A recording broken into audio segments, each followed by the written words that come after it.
Aquí soy yo, Delfín Asturiano. ¿Qué pasa, hermano? Melómano, mechero hermano. 50 de Luis Hernández Jiménez, no Delfín Asturiano.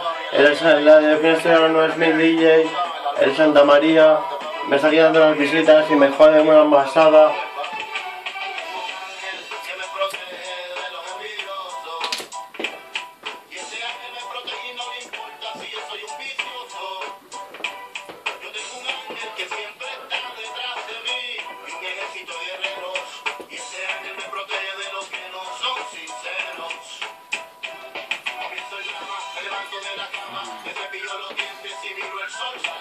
Delfín Asturiano, eso es Santa María, yo soy Luis Hernández Jiménez, el de este vídeo, este canal es el mío, suscribiros a este, no al otro, capullos, como a potros cojos, los otros desmayados, ¿qué pasa? Los dejo en un caos, a los que se enfrentan a almendras, lerendas, ¿qué pasa? Que nos sorprenderás, mis palabras chiricas son nocivas, ese chiricas, ¿qué pasa? Que no puedes, las escribes y ahora sí no te aturdes, no te aplaudas, que no puedes, no te lo mereces.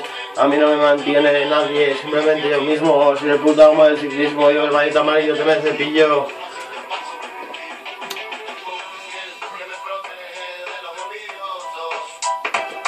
Vamos a darle caña al volumen.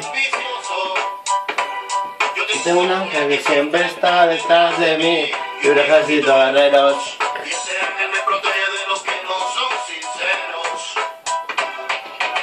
Yo pienso, yo que me quería partir el pecho. Tenía mi tropiezo, aunque no me quede un peso.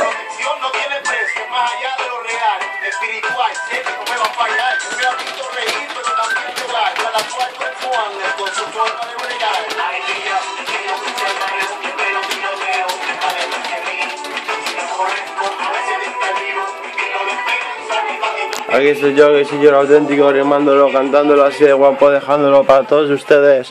Dejar claro que mi canal es el de Luis Hernández.